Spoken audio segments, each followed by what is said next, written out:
I'm from Jerusalem, back east, south side, where the bruise and the Jews is from. 12 tribes till I die, I'ma ride for my Akia. Four corners of the earth, from the east to the west we roam. Now it's time for us to go back home. Shalom, everyone. This is Julian back with another episode of Socks on Our podcast. In today's episode, we are going over how to be a man and how to be a father. I did split them up into two categories, so if you just want to stay for the man portion of the episode, then that's beautiful. But if you are a father, planning to be a father, or in the process of becoming a father with your wife being pregnant, the second lesson is going to be beautiful all around, and I pray that you all are edified in this. So without further ado, we're going to hop into lesson number 1, and that is work on yourself. Working on yourself as a man is such a beautiful thing to do and such a necessary thing to do, because not only do life change, but we change as individuals, and identifying that we all change gives us the grace to start figuring out things as they move along. I understand there's going to be days where we don't understand what's going on, or we're frustrated with just life, period. But again, giving us that grace to, okay, let me reevaluate my situation. Let me see if I can strengthen this area, or if I'm just okay and I'm comfortable with what's going on now. But working on yourself, that can be going to the gym, that can be school, or building a business. So with me, I worked on myself first by going to the gym. The boxing gym was my safe haven. It gave me confidence. It gave me my life back. And I see that if I didn't work on myself, I still would be a little boy trapped in a grown man's body. And that's something as men we cannot have. We have a lot of boys out here that grew up without a father, without guidance, and they now run society in what is masculine. And that's not true. A lot of these men, they run off emotion, they run off of ignorance, and they run off of pride. But if we have conversations like this, we are now able to strengthen the younger generation and ourselves in different things that we need to learn at a young age, to where we have time in our younger age to build them up to when we're 35, 40, 50. We now have a lock on life. Not saying we'll understand life, not saying we won't get through life without bumps or bruises, but we are putting ourselves at an advantage to where we are ahead of the game, so to say. So the gym, school, building a business.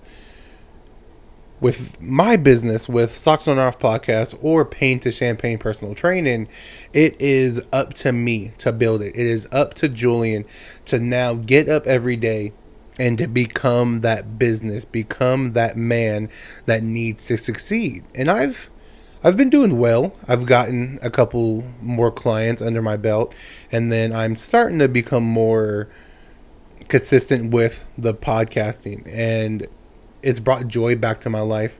It's given me something to look forward to after a long day of work, given me something to look forward to after a stressful day. And when I talk to other men about it, I always try to give them encouragement in different ways, because not only is this going to just better your well-being of life, but also, again, like I was saying, future generation of just either your children or people that are going to be around you. If you are going to be that man that people look up to, we have to be damn near flawless. Not perfect, but damn near flawless. Because when you are in charge of other people, Shia LaBeouf, however you pronounce his name, he had a beautiful quote saying, you become a man when you have people depending on you, or when you're taking care of people.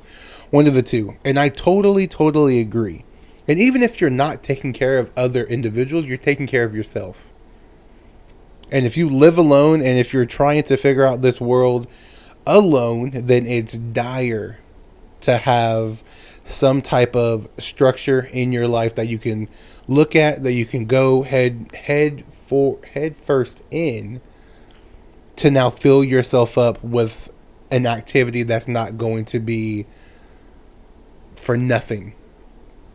So again, if it's the gym, if it's the school, if it's building a business, give yourself something to work on.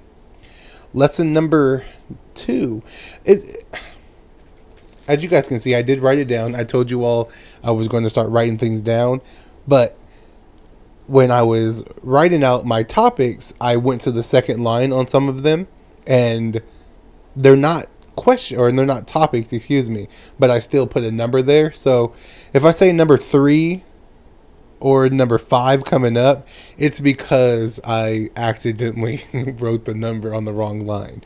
So topic number 2, but written down number 3. Build your morals. Have a set of rules to live by. If a man stands for nothing, he'll fall for anything. And as a man, that's very embarrassing. Not having morals, not having things that you stand on. I don't think you can even call yourself a man at that point. Because now you're being influenced by the world. You're being filled up by whatever sounds good. And not everything that sounds good is good. Because again, some people can cater to our feelings. Some people can cater to our insecurities and make us feel like we are in the right, or what they are saying is correct, due to our ignorance and our inexperience of life. So if one of your morals is going to be, I'm not going to lie, even if it's that small thing, you are now pushing yourself forward to be better than a liar. Because it's hard to tell the truth. It's hard to tell the truth, especially if the truth is embarrassing. Especially if the truth is hard.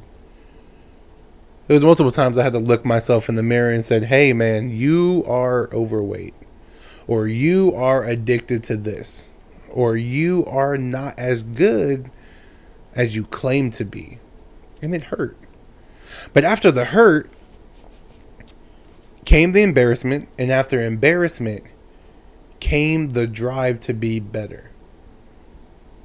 Because if I'm not going to fix it, then I'm going to sit in this pool of sorrow that I don't need to be in. Think of just being outside and you get muddy. Damn, I don't like being muddy.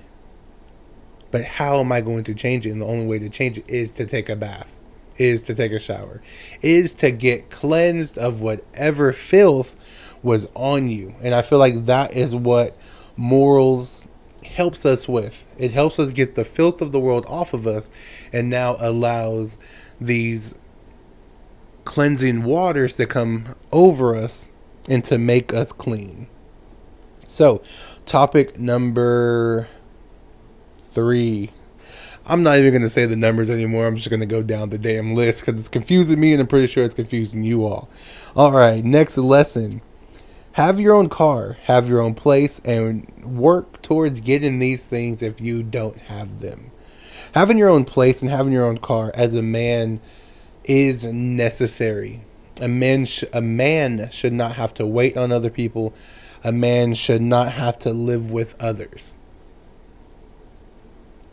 Julian, that's not cool. People have roommates. People don't have money to have a car. That's not what I'm saying.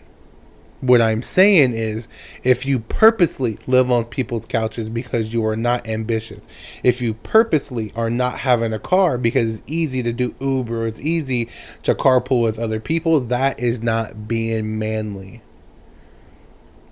I can get up and go to the store right now if I wanted to. I can get up right now and take all my clothes off and nobody to know, because this is mine. And having that ownership of a car or a house teaches you different life lessons that other things won't. I'm going to keep this house clean. I'm going to keep the car maintenance. And it's just adding something to my life that I got to take care of, that I got to think about. Because if I fail, it's on me. And as a man who wants to be better, I already know that if I slack in any small department, it's going to cost me everything that I've worked for. And it's important to at least work for these things. Things to drive for. Like topic number 1, work on yourself. Putting your own key into that door, opening that door and then locking it behind you. Not have to worry about other people coming disturbing your privacy or moving your things out of place is a breath of fresh air. And I encourage every person, but especially every man, to at least experience it once. If you have a wife, if you have a girlfriend, or even if you want to live with other people, that's perfectly fine. But eventually, being able to call something yours and to call it home is such a beautiful thing. And then cars, I'm not going to say cars because I only got one, but having a car, yes, it's maintenance. Yes, it's a hassle. Yes, gas prices are out the roof. But if any emergency happens and I need to get there, if I have to get to Elijah, if I have to get to my mom, I'm able to get there in a orderly fashion. I'm able to now take myself to the movies, take myself out to eat because I have my own form of transportation. Relying on other people because you just don't want to be ambitious is not a life to live. Roughly paraphrasing, the Bible says it's better to be unalive than to be a beggar. It's better to be unalive than to sleep on somebody else's couch. That's not a good thing to have. I understand we all go through hard times. And I'm going to stop saying, like, I understand people go through this because I want to get to a point where people start understanding that I'm not talking about people who are down on their luck. I'm not talking about people who choose to live with other people. And I'm not talking about people who just don't got it right now. I'm talking to the individuals who don't want to do anything for their lives. Or they just don't know that they can do better. This podcast is not going to be downing anyone. It's not going to be making myself seem better. I live in a 1-bedroom apartment with my 6-year-old son. It's ours. I can lock my door, but it's not the end game. There's still so much for me to accomplish, so much for me to get. So this podcast is also for me too, fellas. Yes, it's to you all, but this is my diary. It's giving me, it's giving you, it's giving others something to look back on and be like, okay, he's spitting some shit here. Or maybe, yeah, he's being too hard in this area. And 2 years, 3 years from now, Julian, you can look back on this and be like, yeah, I was saying some shit. But I missed this fine detail, or I wasn't as versed in this topic just yet. So there's always growth, fellas. There's always growth, man. So those two things is another good lesson to have. Your own house and your own car. Moving on. Learn how to cook, fellas. Stop fucking making ramen. Stop making cereal. Stop making grilled cheese. You're better than that. You're better than that. Learn how to cook, fellas. Even if it's some simple shit, make tacos. Nachos, tacos, tortas, they're all the same shit, all the same ingredient. Be versatile. Even if it's the same shit, get good at something. If it's spaghetti, if it's anything, nobody's asking you to fucking come out here and cook a 5-course meal. But as a man, if you're able to go in there and make whatever you want and be satisfied with it, you will never... The ways to a man's heart is through his stomach. That's what I've heard. So in order to love myself... in order to love myself, nigga, I had to learn how to cook. I had to. I love... If shit be too seasoned, I had to learn how to cook. You feel me? So with that, I'm now able to just be proud in something. I'm able to look at myself and be like, okay, man, you know, I could whip it up if I want to. I don't need my mom or grandmother or any woman to cook for me. Would it be nice? 100%. 100%. But these small details that you add to your life, gentlemen, no one can take them away from you. People can take your house, people can take your car. Yes. But the way you built your body, the what is the word I'm looking for? The trades that you taught yourself, so either it's cooking, plumbing, carpeting, no one can take that away from you. And that gives you a little bit of an edge in life. It allows you to meet other like-minded people that love or do the same thing as you, and you're now able to grow in that area, grow with them, and find new people that will be there for the long run. Or even if they are there for the short run, those lessons that you learn from them are beautiful. So, moving on, learn how to cook. Okay, I'm gonna reiterate that. We're moving on, but nigga, learn how to cook. We don't need people making Campbell's soup anymore. That's in the can. Make your own soup. You feel me? It's pretty easy. All right, lesson number. I told myself I wasn't going to say no number, but it says 8 here. I'm pretty sure it's not 8. But learn how to fight. Learn how to fight and learn how to fire a weapon. I'll start with learning how to fight. Learning how to fight is not for you to hurt other people. It's not for you to go into the gym and become the next world champion. Learning how to fight at its core is to humble you. Learning how to fight at its core is to teach you discipline. Learning how to fight at its core teaches you humility. And those 3 things as a man are so important.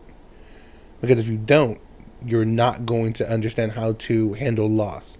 You're not going to understand how to handle heightened situations that may arise that put you in a fight or flight scenario. In some instance, you have to fight, especially if you're with other people that you're protecting. Once I learned how to fight, I fear no man besides the Most High. Fear no man. And that's not being cocky, but it's being confident. Knowing if they throw a punch, I am confident enough to throw one back. I am skilled enough to do it correctly. And I am disciplined enough to know when to do so. Yeah, I mean, it also gave me a little confidence to talk to women, but that's another topic for another conversation, you feel me? But again, learning how to fight. I'm trying to come up with the right word to say, because a lot of people, they may say, Julian, that's doing the most. Violence is not the answer. But what is going to happen when violence is the answer and you have no answer for it? You can't be a sit and duck as a man. You can't be vulnerable as a man. And if somebody is there to cause you harm, you need to make it back to the people you love. You need to be confident enough to do to them what they're planning to do to you. Learning how to fire a weapon. That's damn near more important than learning how to fight. Not saying go to the gun in every situation, but a gun is the best equalizer. If you're outnumbered and somebody's trying to harm you, if somebody is trying to take your life or take the life of your loved one, you have to be confident in this firearm because it's permanent. Once it goes bang, wherever that bullet goes, it's on you. You can save a life. You can take a life.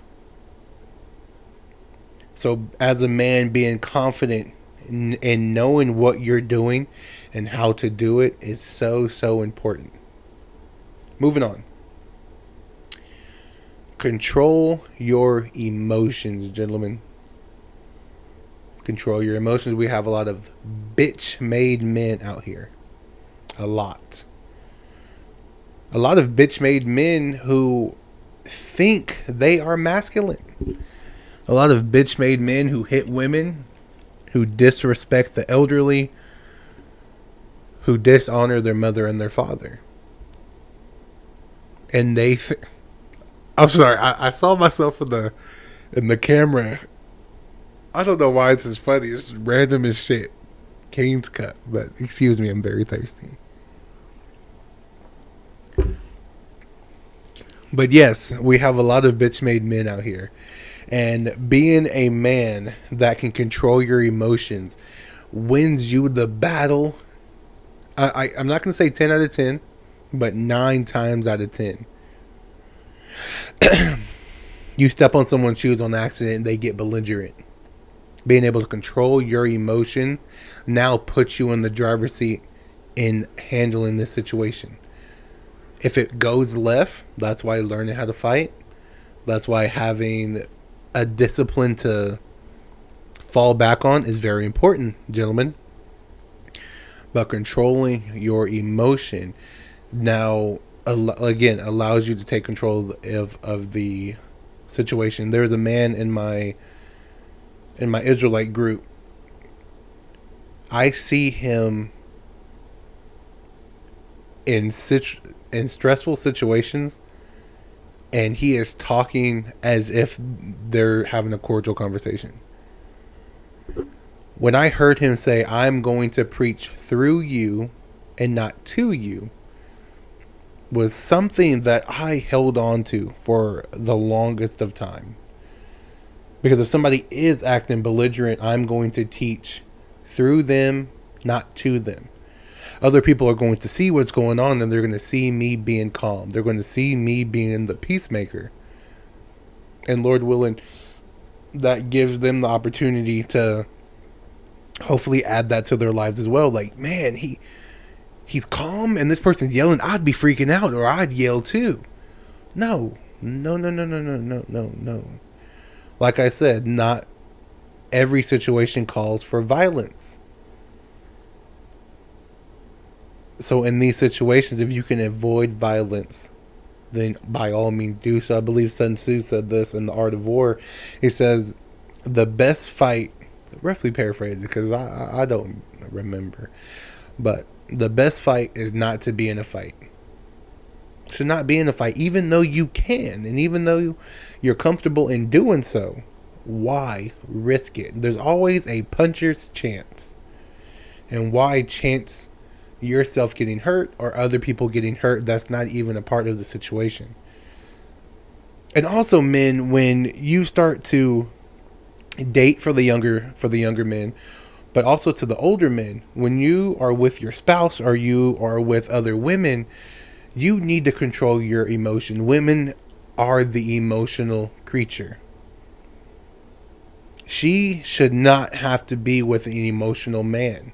That man should be able to bear her emotion, handle it appropriately, and extinguish any flame that's starting to come about. You are the logical one.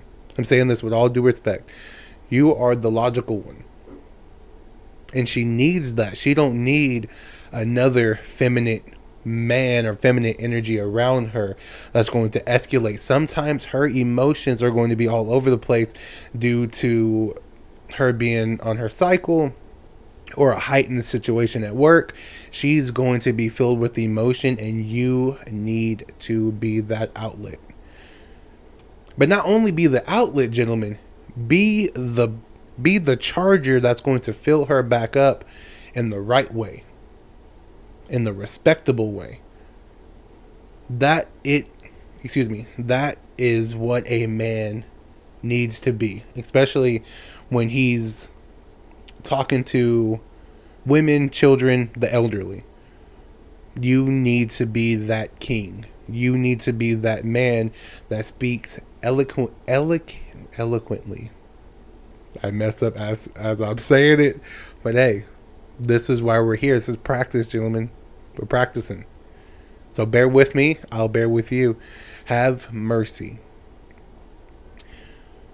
Control your emotion. It's going to be hard. It's going to be hard. You are going to feel like the bitch. You're going to feel that way. But in reality, you're not. Even though I didn't agree with the reasoning why this man said it, I understand why he said it. In the movie 42 that Chadwick Boseman played in, it was a documentary of Jackie Robinson. The owner of the Dodgers was talking to Jackie after Jackie experienced some racial slurs. And Jackie said, "What, you just want me to roll over and not be a man?" He's like, "No, I don't want you not to be a man, but I want you to be man enough to not do anything about it. Be man enough not to do anything about it, because if you lose this opportunity, you are now wasting or destroying the opportunity that may come for other people who look like you." Again, I don't agree with that type of control, but if you are in these type of situations where it can affect other people down the line, or even just your reputation, it is important to control your emotion. Control your emotion. You are allowed to defend yourself. You are allowed to talk back. But like I was saying earlier, you have to teach through them and not to them. Moving on. Stick to your word, but also speak your mind. Sticking to your word is so important. An untrustworthy man is less than shit at this point. If I can't look you in the eye and tell you something and mean it, how can you trust me? How can you allow me to come over your house and start planning big ideas, or say, "Hey man, if you go in with this business with me, then this is my portion that I'm going to put in," and I don't hold up to my end of the bargain? I am now putting a dent in his life. I'm putting a dent in my life, and I'm putting a dent in the brotherhood that needs to be built between men. Or if you are a man that is dating someone, if you tell her, "Babe, I'll be here at this time," and you're not. Or, "I'm going to buy you flowers," and you don't. I don't know if men, I haven't dated in a long time, so I don't know if men tells women, that's crazy. I don't know if men tell women that they're going to buy them flowers, but if you do, you have to be truthful to that word. The amount of faith that we put in people,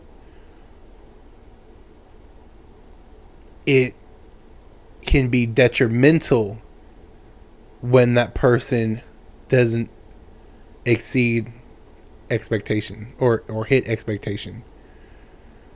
Some men, they just have that fuck it attitude. They be like, "Oh man, I already knew somebody was going to play me." But with other people, they may love a lot harder than you. They may not have gone through the same things that you've gone through, and it hurts them a lot more than you will ever know. When I see the excitement of my son when I pick him up from school, when I told him I was going to be there, or when I take him to the park or to the movies, that excitement in his eyes is worth any sacrifice that I have to make. Because I've been that child on the other end where those promises were made and I was disappointed. I can look myself in the mirror and see the hurt in my eyes. I can look that little boy in the eyes, me, and see the pain, see the sadness. When you force someone, I'm not going to get into the child thing yet or the father thing, but if you force somebody to start seeing you in a different light, you unalive something in them that was good that they had towards you. And that's something that's really, really hard to build back up. I've seen it in different situations in my life where I've hurt other people and I've tried to better myself, and it just doesn't work. Sometimes you have to bite the bullet and accept that you fucked up. But if you're able to amend, I believe that's the word, amend that relationship, then by all means do so and stick to your word moving forward. But all right, gentlemen, that is going to conclude the man portion of the lesson. So again, going back over these lessons, it is work on yourself. Either that's the gym, school, building a business. All three are beautiful. Next lesson, build your morals. Have a set of rules to live by. Give yourself something that you can hold on to, something that makes you you. Next lesson, have your own car and place, or work towards getting them. Have something to call your own. Just like that business is going to be yours, these other things that you can come home to and rest in, or you can go out and experience things. Very, very important to have, gentlemen. Learn how to cook. Be full, man. Learn how to cook yourself a nice steak. Learn how to make yourself lasagna. Lasagna's easy, but yeah, people like lasagna. I personally don't. But why would you say lasagna then? Anyway, it's late. It's late, guys. But learn how to cook. Learn how to cook and then invite me over and you know, share with your boy. Next lesson. Learn how to fight fight and shoot a weapon. Control your emotions, stick to your word, and speak your mind. I don't think I actually hit speak your mind. So as a man, if there's something on your mind, you need to say it. You need to say it. Because if not, you are going to live your life empty. It's going to be empty. Because there's going to be a girl you want to talk to. There's going to be a boss that you want to get your ideas across. Or there's going to be somebody who hurts your feelings and you need to let them know how you feel. And if you don't do those things, you will never see what could have been. I'd rather know what could have been by doing it than wishing I would have done it and not knowing what would have happened. So yeah, gentlemen, speak your mind, man. Be a man. That's why you learn how to fight. So niggas can't tell you, hey, man, you suck. I can suck, but I'm going to... Oh, that's crazy. Moving on. I mean, I'm 27. I shouldn't laugh at these jokes. But now we're into the father portion. Father, stand up. Oh my goodness. My son's not here. My son is not here. He is with his mother. But that is why it is important to have these lessons about being a father. Because men, I don't even think I wrote this down, but men, don't be fucking single fathers. Stop putting a child in that woman before you know you're going to be with her for the rest of your life. That shit fucks my son up daily. I just got off the phone with him before I did the podcast, and he said, Pumpkin, I wish tomorrow was your day. Son, I wish every day was my day. I'm going to say this respectfully because she has a man, but and not that I have feelings towards his mom, but I'm saying this in the sense of, or in the example of before us splitting up. But I wish I can come home to your mom and kiss her and say, hey babe, how's everything at home? How was work today? Do you need anything? Do you need me to run you a bath? You need me to cook for you? Give me a moment. I'm going to go in here and say, Elijah, is he tucked in already? Does he need a bath? Does he need to eat? But no, now I have to...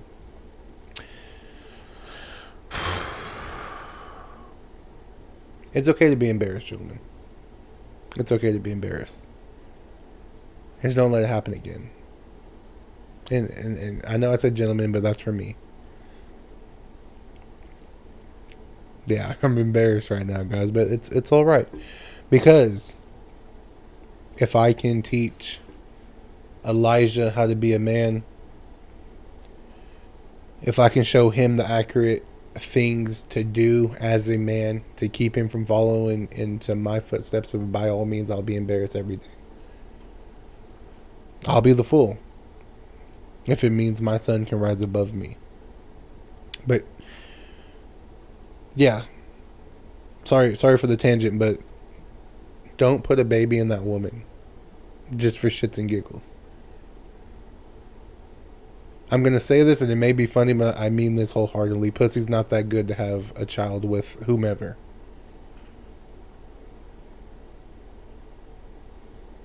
Pussy is not good enough to have a child with whomever. That child deserves more than a broken home. That child deserves more than his origin story being you just wanting to fuck his mom because she had a fat ass. Or she can suck dick good. Wow, that was crazy. That shouldn't be your son's origin story. I see on television all the time the wife is hiding the birth control. Hiding the what the fuck is that thing called? Pregnancy test. Hiding the pregnancy test, and he gets excited. I was excited for Elijah to be born. His mom, not so much. Not so much. But they were excited because that child was either planned, or if they wasn't planned, they loved each other so much that they had no problem having this child together. I knew this girl, she was fucking 9 months pregnant and was looking for a boyfriend.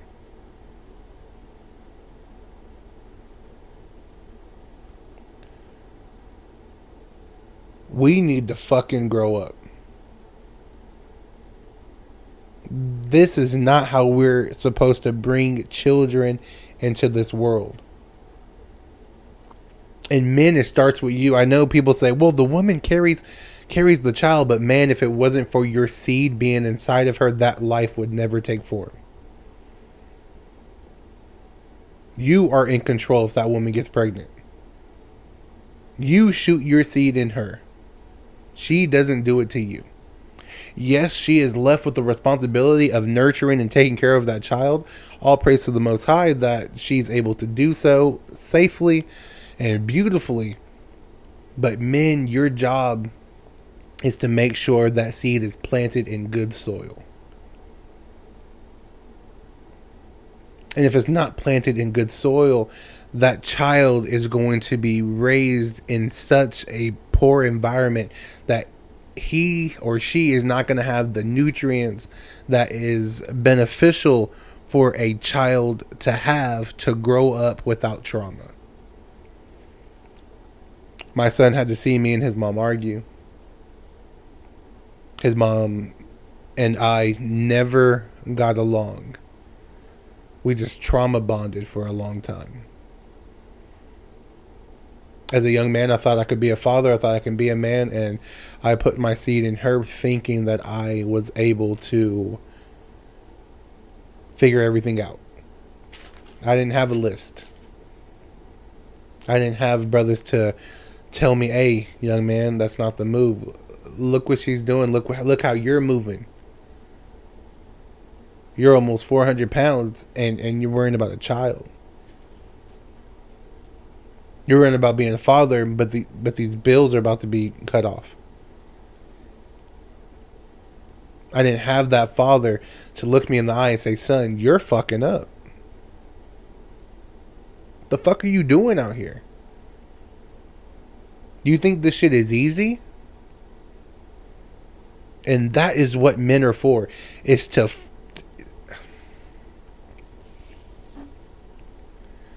A lot of people don't like when I cuss. I don't mind it. As long as I'm able to get my point across, as long as I'm sincere, as long as I'm speaking truth, I can say what the fuck I want. And fathers, you understand that it's necessary to speak to. I'm gonna say your son because, of course, I don't have a daughter, so I'm not going to go down that angle. But as a man, it's necessary to talk to your son like that, because the world is going to talk to him like that and don't care how he feel. The world is going to talk to him like that and hope he fucks up. A police officer is going to talk to him like that and hope he do something, so he has a reason to fear for his life. If you catch my drift. That's why, as men, we need to control our fucking emotions. We need to control our dick. We need to control our lust. Because if not, we are going to be in a position that is set up to fail from the beginning. All praise to the Most High that me and Elijah has a beautiful, beautiful, beautiful relationship. Such a daddy's boy, and I love it. But it breaks my heart every time I have to see him go to a house with another man in it. It breaks my heart seeing the woman that I put a part of myself in kiss another man.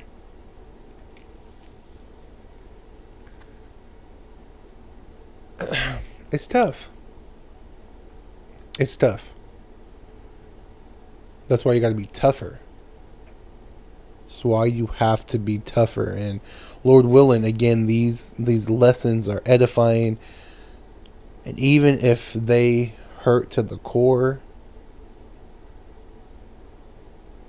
that would let you know that you have something to work on. That's okay. If I can sit here and tell you all that I was a failure, that I fucked up, that I didn't have my shit together, and I'm still here to put people on game and to put myself back on game, then how much more can you accomplish? I'm no better than you. I'm no better than anybody. I'm just a man that got tired of being a boy. I'm a man who got tired of being bullied. I was a man who was tired of being overweight, and I did something about it. And I found other people who started to do something about their situation when they didn't enjoy it.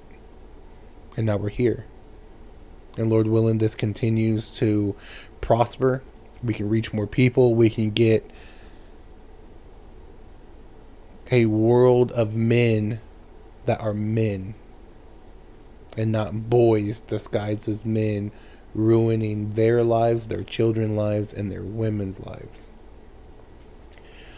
Moving on, as a father, it is important to be present. I don't have a lot of money. I don't have a lot of status. I don't have a lot of material things. But when I show up for my son, none of that matters to him. When we're playing Jurassic Park, we can play Jurassic Park in the fucking dumpster. As long as I'm there with him, he is content. He is happy. He is taken care of. Years ago, this man told me, Julian, it doesn't matter what you can offer. What matters is that you're present. And your presence gives that child so much love, gives them confidence. It gives them the ability to have a self-esteem that lasts for a lifetime, because they know whatever they find joy in, their daddy is going to be there.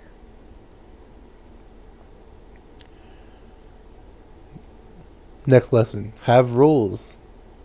It's important to start establishing rules with your child so that they have that discipline that you may not have had at a younger age.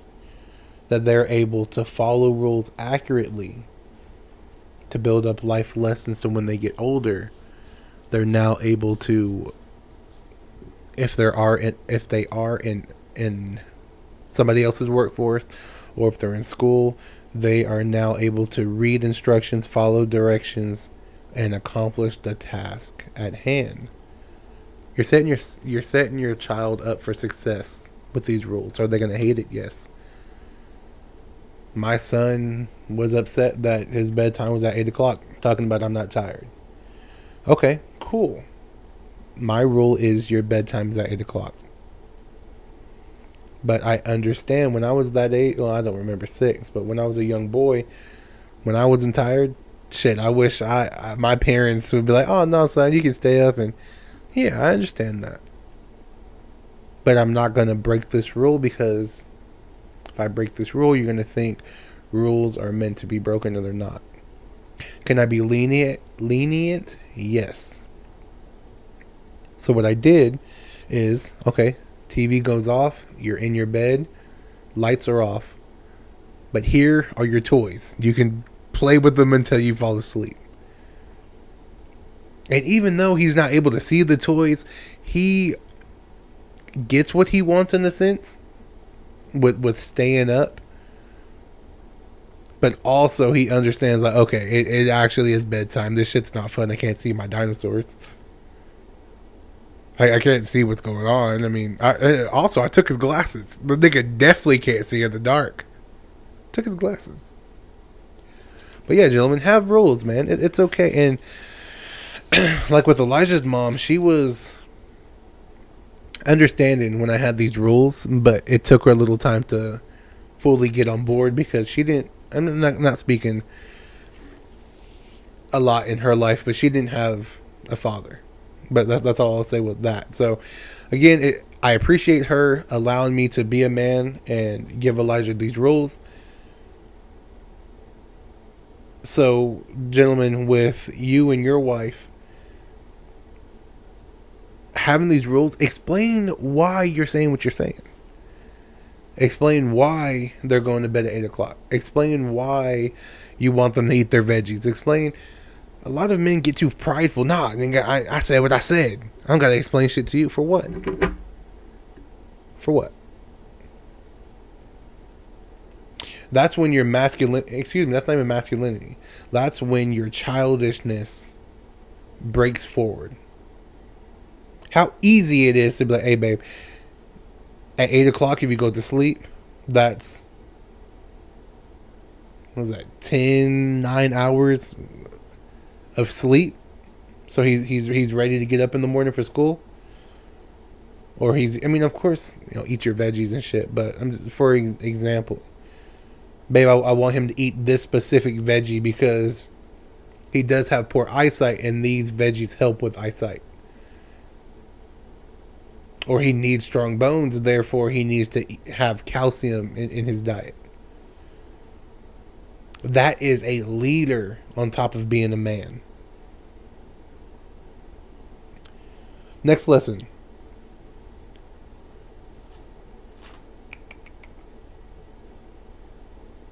Okay, yeah, that's actually a beautiful lesson.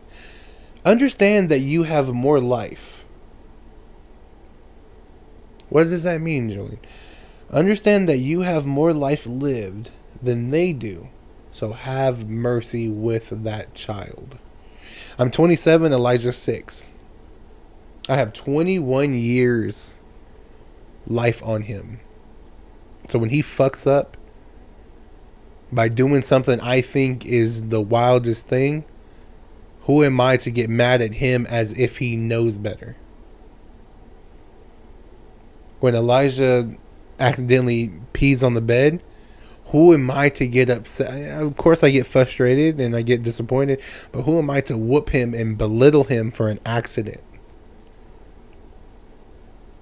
When I fucking burned myself cooking, or I fell at work, and I expected mercy, I expected grace, I expected somebody to say, hey, Julian, it's alright, get it next time.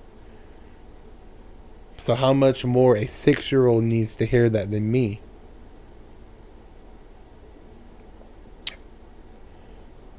Yeah, gentlemen, get upset when you tell your son, hey, put your shoes away, and he don't.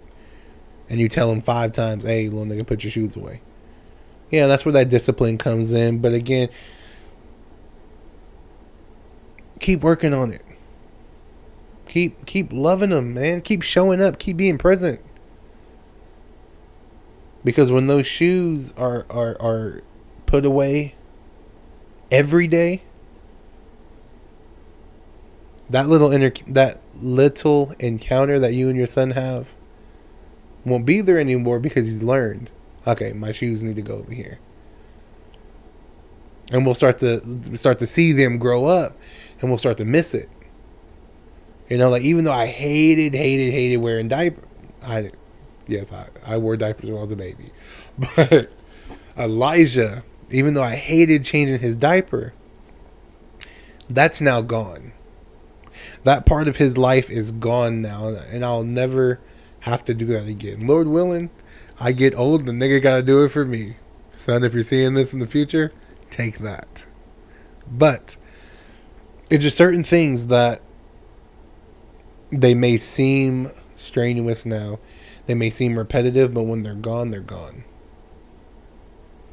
When they're gone, they're gone. And you just have to understand that those memories are important. Even the bad ones. You know what I mean? Even the challenging ones. Next lesson. Be okay with saying sorry to your child. You're not always fucking right. You're not always right. There's niggas out here doing prize picks and they get all of it wrong. What they do, they on prize pick the next day. So with our children, we have to be okay with saying sorry. If I fuck up, son, I fucked up. I'm sorry. If I yelled at you, my apologies. If I hurt your feelings, son, I'm sorry. There was something my son didn't like. And I'll go with this example. My son, he was last school year, he was getting in trouble with being talkative. So every day I'd ask him, were you a good boy at school? Were you a good boy at school? Yes, Pumpkin.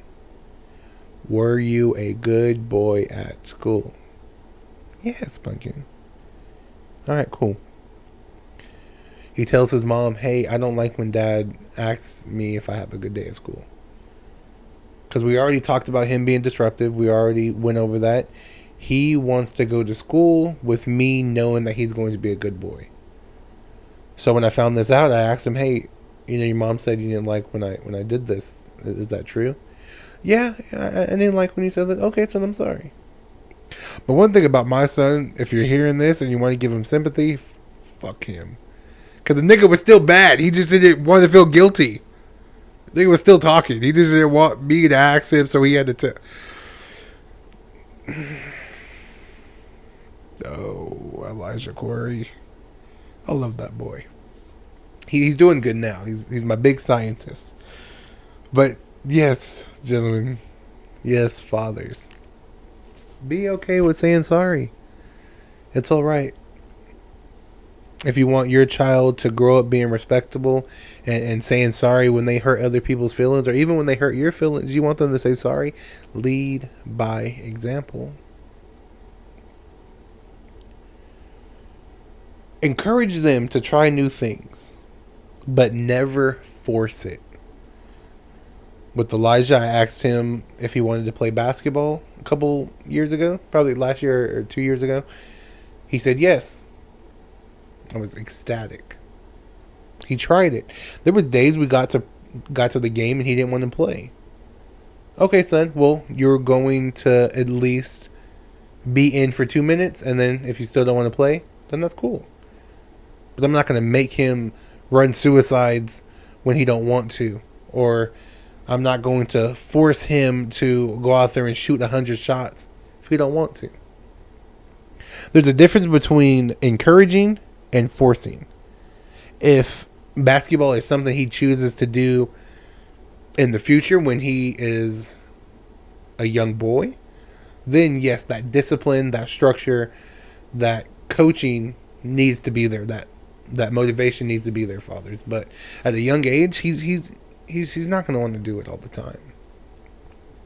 My son, like I said, he'd rather play Jurassic Park than shoot a basketball.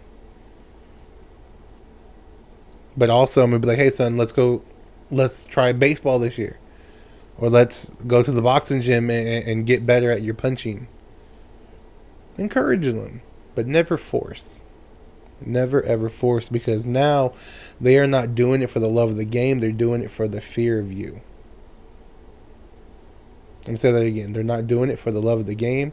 They're doing it out of the fear of you. And if you want your child to fear you in that way, then please don't have children. Don't even have children.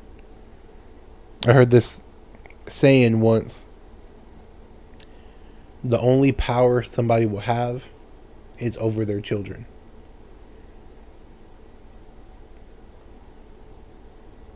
The only power someone will have is over their children. And they think that they can run them into the ground because it came out of them. And that's further from the truth. A couple months ago, there was this old lady at Chinese buffet where I was at, and she had 3 of her grandchildren, and she was cussing out this one grandchild, telling the other grandchildren she loves them and not her, and just certain things like that. Of course, I don't know the situation. I don't know their home life or whatever, but that type of language is never acceptable to a child. That type of language is never acceptable to a child, because once you kill that innocence in a child, if they become, it was a girl, so if she becomes a prostitute, if she becomes a drug addict, if she becomes somebody's baby mama, if she becomes, I don't even know what else is out there that's bad, but if she becomes that due to the lack of love that you showed her, her blood is on your hands. And I pray the Most High punishes you accordingly with however he sees fit. Because that type of language is not tolerated when you're talking to children. I'll be damned if I ever tell Elijah I hate him. I'd rather the Most High kill me before I ever get to the point of saying anything disrespectful to Elijah. Do I call him a dick? Yeah, of course, he is a dick. Do I call him a silly goose? 100%. But I'll never call him a loser. I will never call him a failure. I will never say he's less than. I will never say I hate him. Because he never deserves. If anybody deserves that being said to them, it's me. And I'm okay with that. He doesn't. Your child don't. So let's keep our composure. Let's control our emotion. And let's control what we say. Especially to innocent children.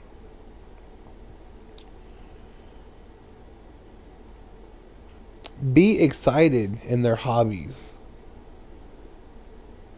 I don't fucking want to play Jurassic Park every day. I play Jurassic Park every day. But no, I mean, there's going to be things that your children are going to do that you didn't do when you were a child. They're going to do things that you don't even do as an adult. You know, if Elijah becomes a scientist and he has science fairs or he has field trips to the science museum, I'm not really a science type of nigga, but for him, I'll be fucking Albert Einstein. If it means my son can look and see daddy there. Even if I'm like, son, you got to explain this to daddy, I'm old. To see him light up and be able to teach and be able to hear how smart he got, I wouldn't miss that for the world. My son knows fucking dinosaurs that have 20 characters in their names. I couldn't pronounce that. Actually, you know what? Just because I love my son, and son, I hope you see this in the future, I'm going to name you all the dinosaurs he taught me. Bear with me. Stegosaurus, Ankylosaurus, Brachiosaurus, T-Rex. I almost said a vulture. Raptor, Velociraptor. Yeah, Velociraptor, raptor, same thing, dickhead. What is the ones that fly? What are the fucking ones? He would be so disappointed. Pterodactyl. They have a P. I think pterodactyl has a P in their name, which is crazy. I said a Brachiosaurus. Triceratops. A Parasaurolophus. And is there anything that I missed? I'm trying to think of his dinosaurs that he got.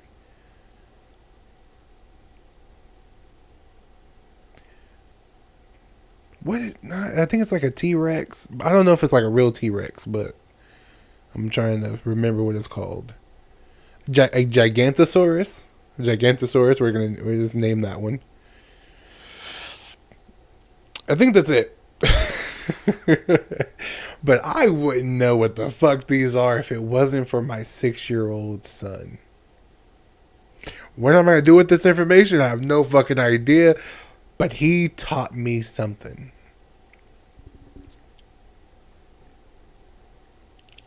A 6-year-old taught me something.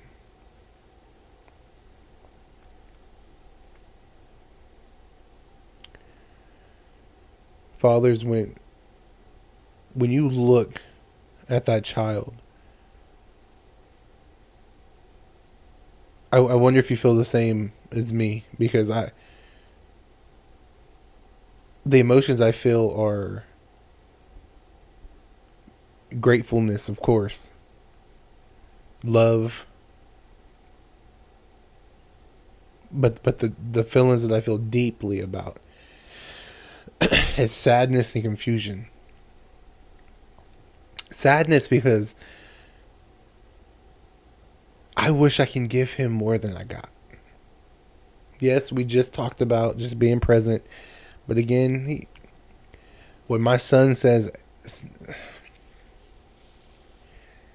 Dad, I have an interest in this, there's a part of me that wants to be like, all right, on the weekend, I'll take you to go see, take you to go meet, take you to go do whatever he wanted to do. Lord willing, I'm able to do that in the future. And that's why, again, men, it is so important to be in control of your seed, so you're not doing it prematurely and not able to give that child everything that they need at the appropriate time that they need it. Especially at the younger age, I'm a big advocate for breastfeeding, but if a woman can't or choose not to, formula, then you need diapers, you need medication, you need, I don't know, my baby's 6, so I don't know what the fuck they need anymore, but it's important to make sure that you are set as well as you can. And then also confusion. When I look at my life and I look at my achievements before Elijah was born, how the fuck did I gain him as a prize? He has brought me so much joy. He has brought me so much love. I got hurt at work 3 days ago, and he found out about it, and we got home, and he was like, Pumpkin, I want to pray for you.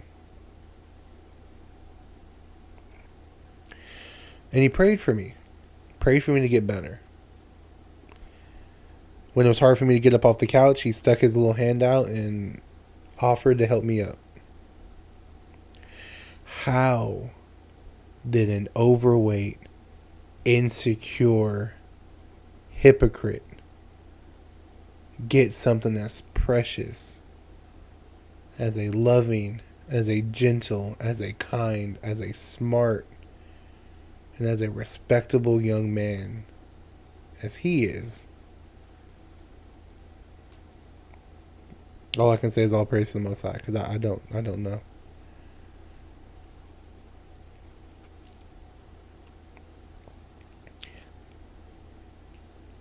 When we get the opportunity to have children, we now have an opportunity to right a wrong. we now have the opportunity to start a new chapter. Fuck a chapter. Start a new story. And we have to do it right, gentlemen. We have to do it right. Teach them how to defend.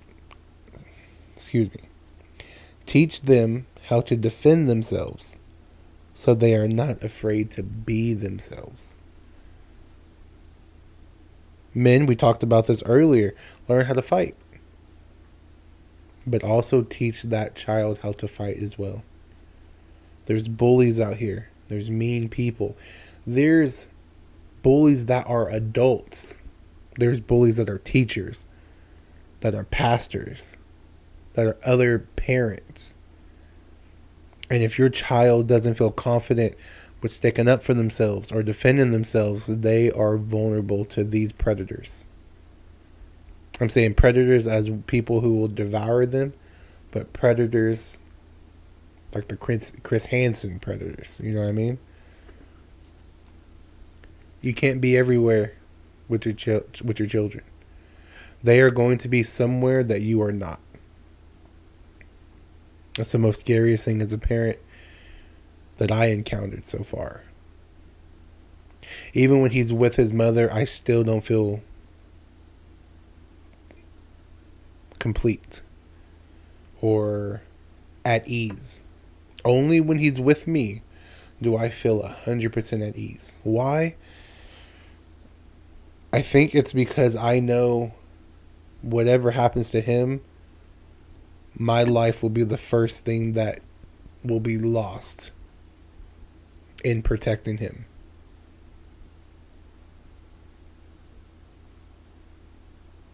And I'm not saying his mom won't protect him with his life, but I can only speak for myself.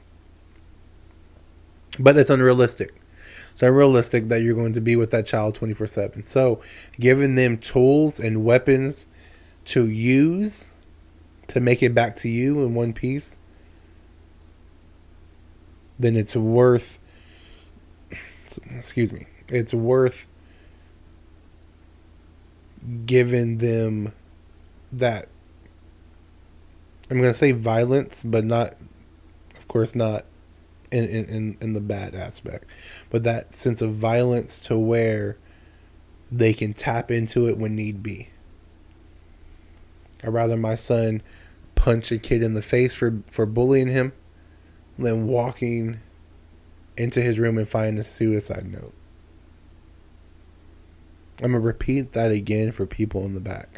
I'd rather my son punch somebody in the face for bullying him than walking in his room and finding a suicide note.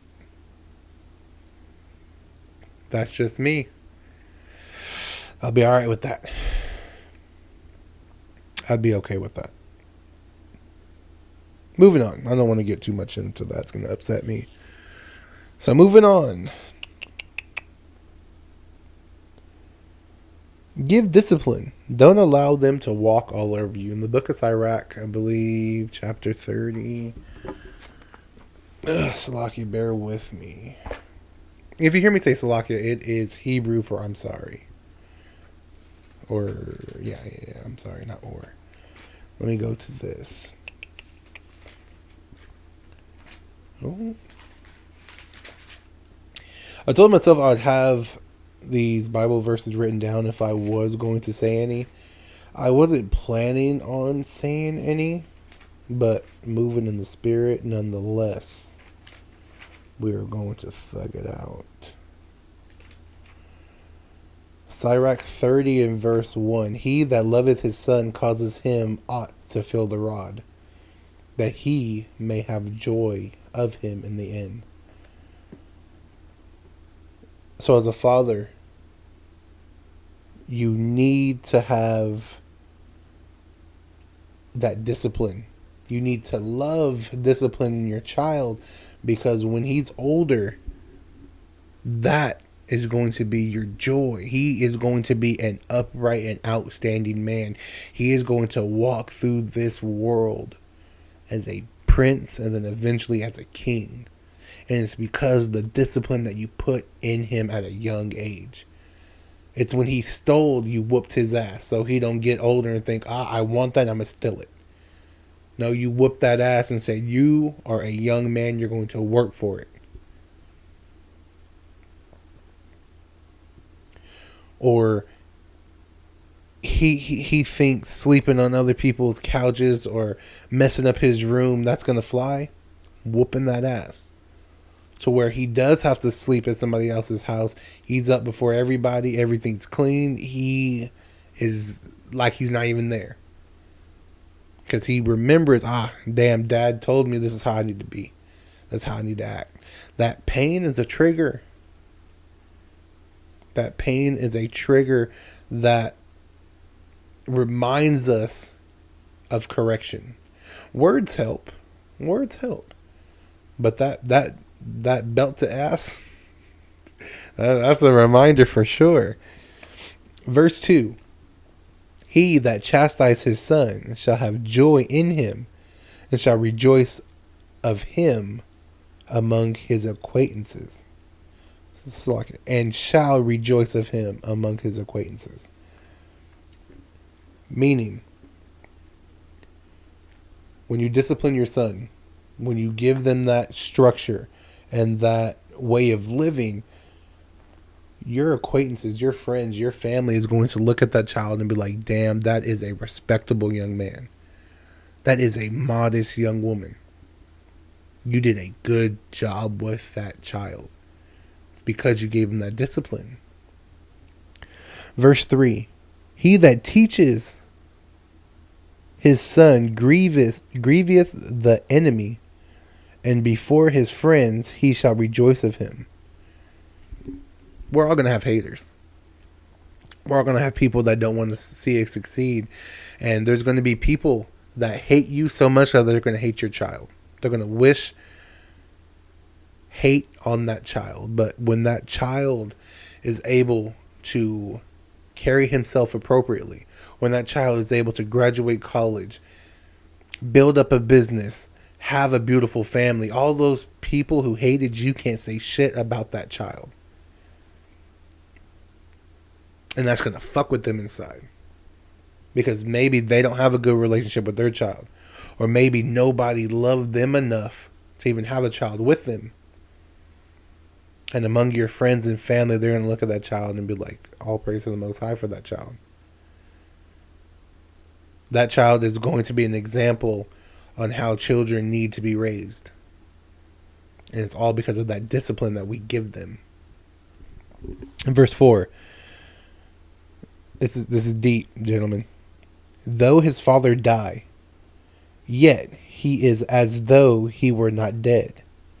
For he hath left one behind him that is like himself. If you know me, you know I've said this before and I'll say this again. When I die, the only thing that would matter to me is when Elijah is standing over my casket, he says, this is the best man I've ever known. My son's already a lot like me. Yes, he's his own person, but when somebody sees him, they're like, damn, you're a lot like your pumpkin, a lot like your dad. It's as if I'm still around. So, Lord willing, my mom lives a long life, but if I leave before she do, she still has her son. Because her grandson is so much like me. He is living on that legacy that I left for him. Again, Lord willing, I have gray hair and he have gray hair. You know what I mean? That's the goal. That's the goal. To see him get old, and when my time is up in this world, everything will be alright. Because I'm leaving one that is like myself. 2 more verses, please bear with me. Verse 5. While he lived, he saw and rejoiced in him. And when he died, he was not sorrowful. He left behind him an avenger against his enemies, and one that shall requite kindness to his friends. That son, like I said, that son's going to live as you. He is going to be the example of your morals, an example of the man that you were, because he is going to be exactly like you. He is going to avenge you with your enemies. I'm not saying he's going to go out there and physically attack them. No, if people talk down on you, he is going to build you up to where other people would be like, Julian? Oh yeah, man, his son, his son talks about him all the time. Julian must have been a good man.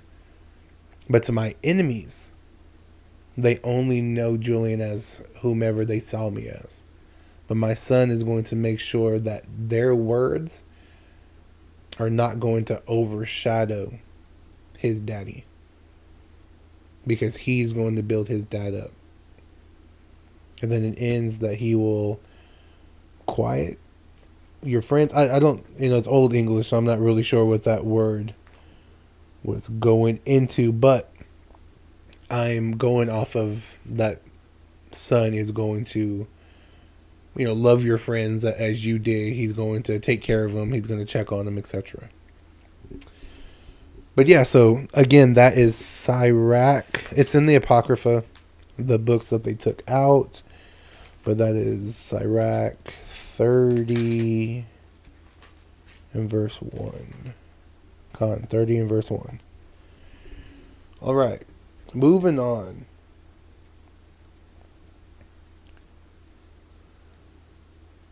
Encourage them with words of affirmation.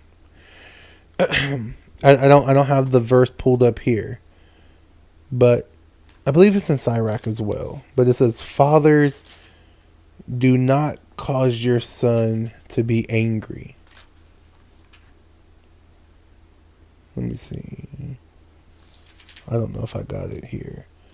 But yeah, roughly paraphrasing, do not cause your child to be angry. Train them up in the way to go, so when they're older, they will not depart from it. If you're saying your son is not good at something, if you're saying he won't amount to shit, he's going to feel it. Two examples. Kanye West, he had a documentary, and he was talking about his mom, and his mom encouraged the fuck out of him. But he said, I believed I can do anything because my mom told me I can do anything. But I see a lot of people, not a lot of people, but I've seen people say, I'm not going to be shit because nobody told me I can be shit. It's rare where a child hears their parents tell them they're not going to be shit and then they become something great. Terrence Crawford, I believe, is a prime example. His mom said he ain't going to be shit, and he became a legend. So it's possible, but it's rare. It's possible, but it's rare. So give your child those words of affirmation that they need.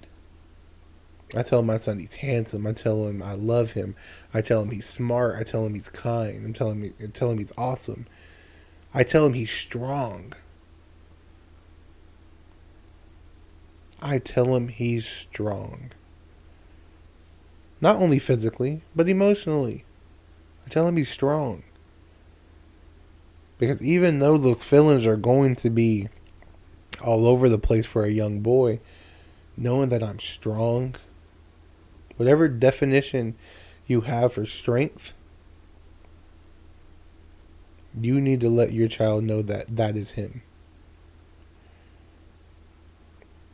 I shared this verse with Elijah, and at the time I thought it was necessary. But when I got done, I was like, oh damn, maybe I shouldn't have brought this out as of right now. But this is 1 Kings 2 and 2. I guess I'll start at verse 1, but a little backstory. This is David talking to Solomon. Solomon is David's son, and David is on his deathbed. So this is a couple of verses of what was said. So 1 Kings chapter 2 verse 1. Now the days of David drew nigh that he should die. And he charged Solomon his son, saying, I go the way of all the earth. Be thou strong therefore, and show thyself a man, and keep thy charge of the Lord thy God, to walk in his ways, to keep his statutes, and his commandments, and his judgments, and his testimonies, as it is written in the law of Moses, that thou mayest prosper in all that thou doest, and whithersoever thou turnest thyself. So when I told Elijah this passage, I was like, yeah, even though daddy dies, you need to keep the Most High's laws. You need to be obedient to God. And I started seeing tears form in his eyes. I was like, hey, what's wrong? I don't want you to die. And it started crying. Yes, I don't want my son thinking about me dying, but the spirit behind what I was trying to do was to give him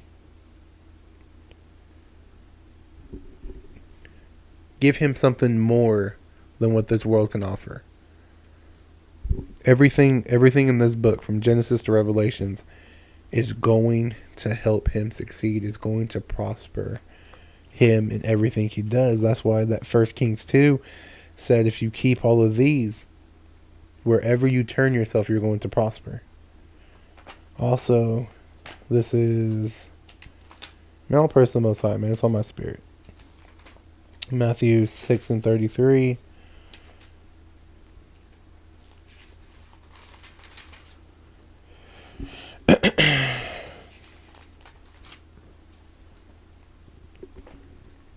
Matthew 6 and 33.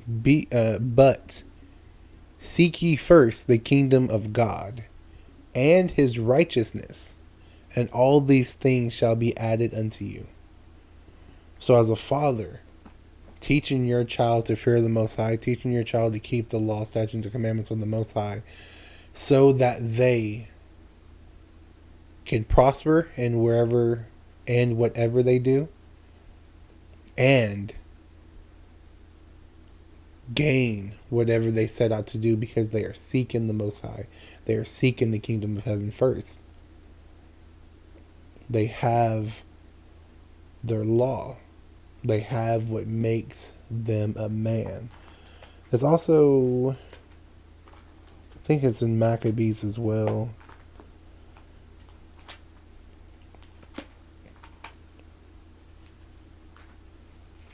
It's first Maccabees, I believe. Oh, I don't know if I highlighted it, so forgive me if I try to find it. Here it is. So it says 1 Maccabees 2 and 50, and then I'm going to jump down to 64. Now therefore, my sons, be zealous for the law, and give your lives for the covenant of your fathers. I'm going to read that again because it's tough. You know what I mean? It's tough.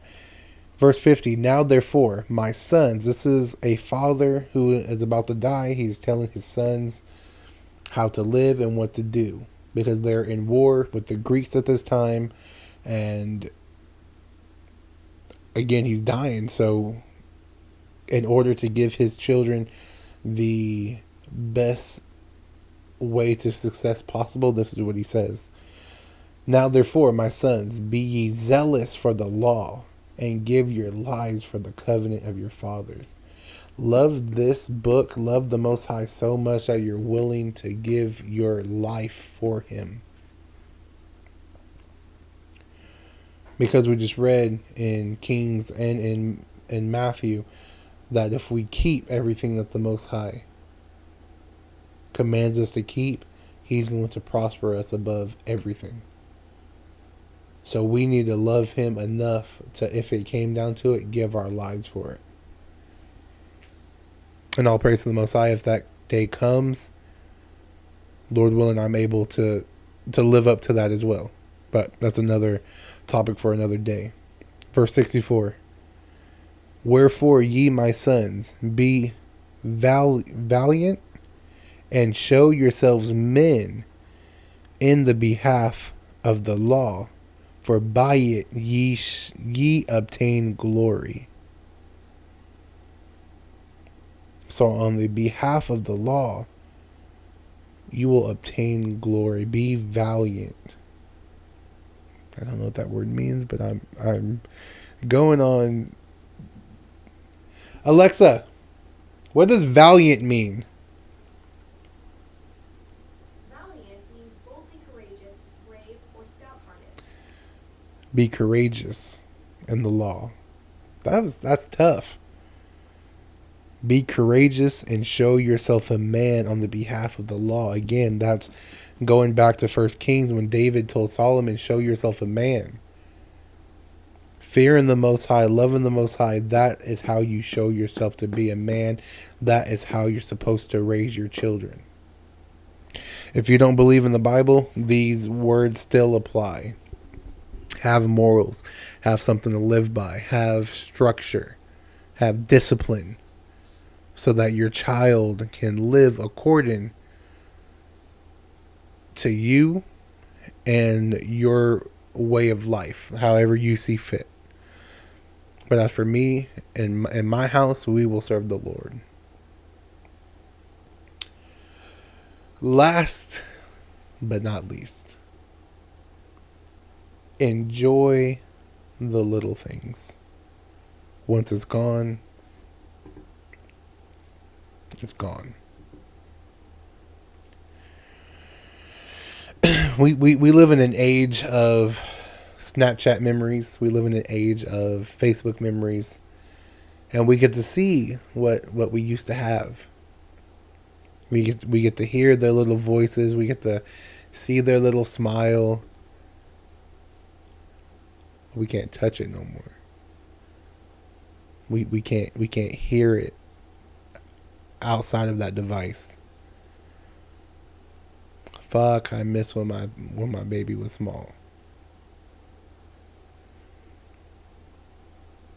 When he used to say, "I love you, pumpkin." When he used to watch Apple and Onion, or when he used to watch Paw Patrol, when he used to do all these things as a young boy. I don't get that no more. To the full extent. You know, all praise to the Most High that I can still see it in him. Some of the things he sleeps the same. He has his little tongue out. He does sound effects as he did when he was younger. He hits me like he did when he was younger.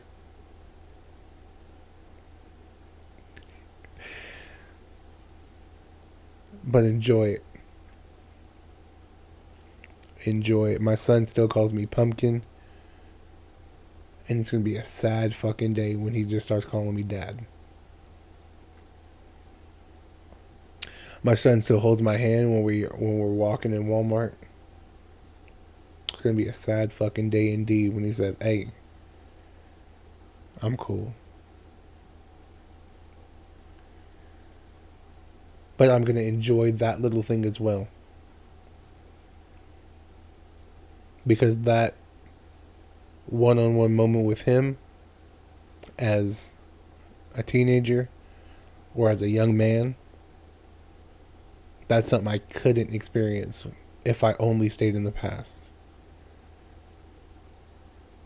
That's something I'll also lose when he becomes a father himself. And then I get to enjoy the little things in my older age. Man, this was beautiful. So hopefully you all were edified. Hopefully you got some good lessons that you can take and apply to yourselves. If you have any questions in the comments, or if you have any statements about how I can continue being a good father, being a good man, or if you have any opinions on how to tweak these, or what you and your son do, Wow, that was an accident. It was crazy. What you and your son does, or what you and your father used to do. And just let me know in the comments. But that's all I have today, ladies and gentlemen. From me to you all, may your pain be champagne. Shalom.